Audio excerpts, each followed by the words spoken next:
morning, one and all. Today I am going to teach about discrete Fourier transform. Discrete Fourier transform is used to represent discrete time signal in frequency domain.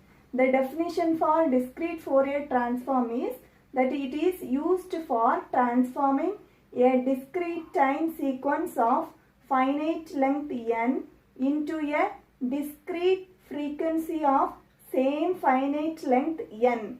The formula for discrete Fourier transform is DFT of x of n is equal to x of k, that is equal to summation n is equal to 0 to n minus 1 x of n e power minus j 2 pi nk divided by n, where capital K is equal to 0 to n minus 1. Here this capital N is the length.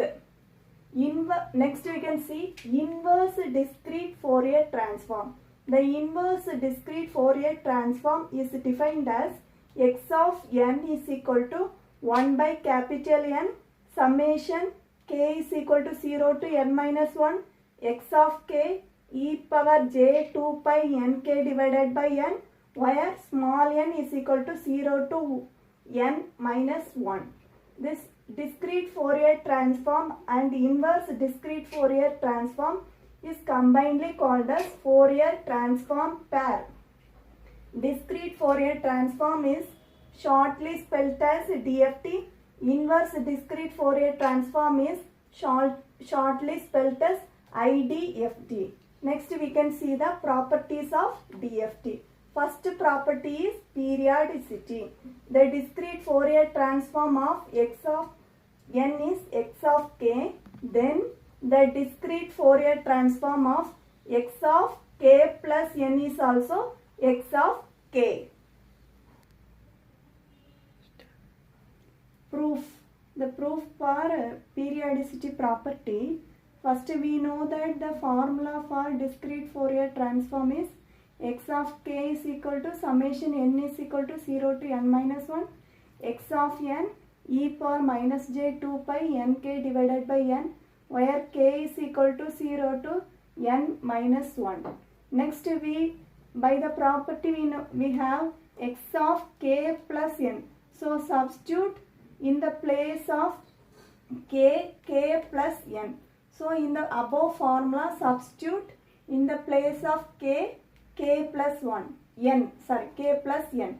You will get like this: summation n is equal to 0 to n minus 1 x of n e power minus j 2 pi nk divided by n into e power minus j 2 pi n. This term how will you get means you will multiply this term inside. So when you are multiplying this term inside, you will get cancel this n and this n will get cancelled.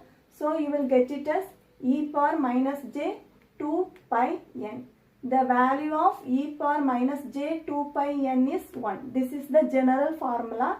So substitute the value of e power minus j 2 pi n, that is 1.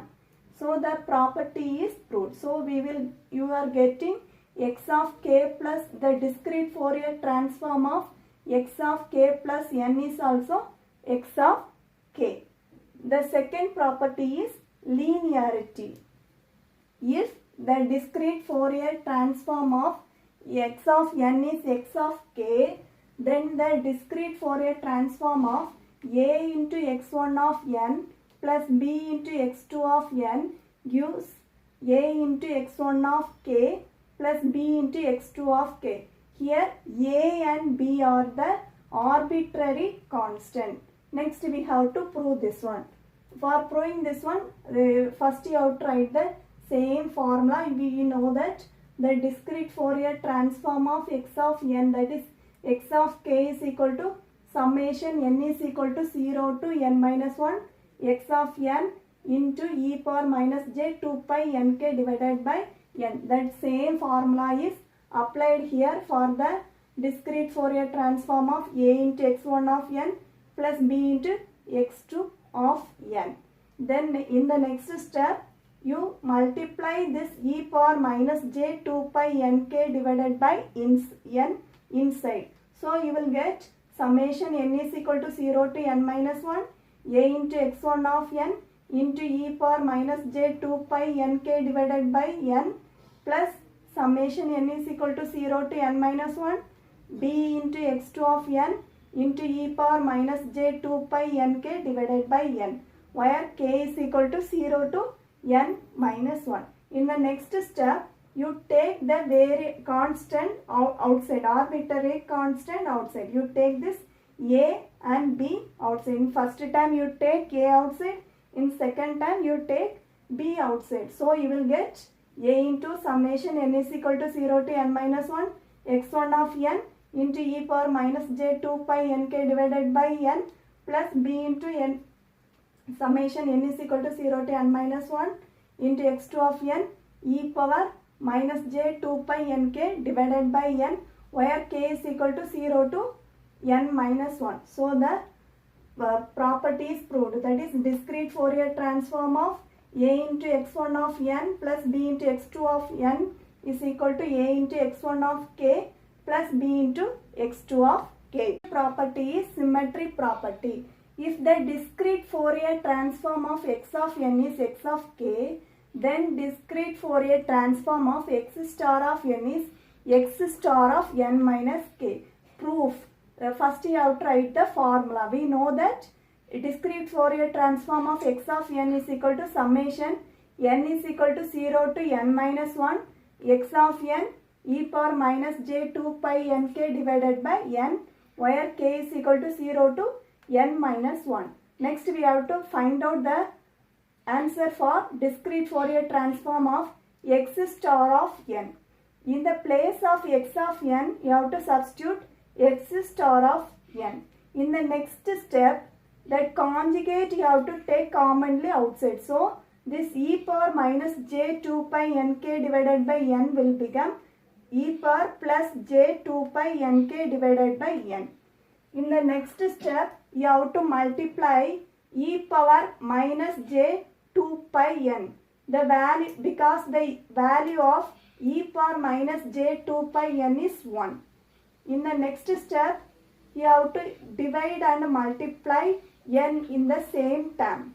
So because this term is 1. If you simplify, this term is 1. In the next step, you can take e power minus j 2 pi into n divided by n as common. So you will get e power minus j 2 pi n divided by n into n minus k, the whole conjugate. This term can be written as x of n minus k, the whole conjugate. So the property is proved, that is the discrete Fourier transform of x of n is the discrete Fourier transform of x star of n is x star of n minus k. That's all. The remaining properties we can see in the next class. Thank you.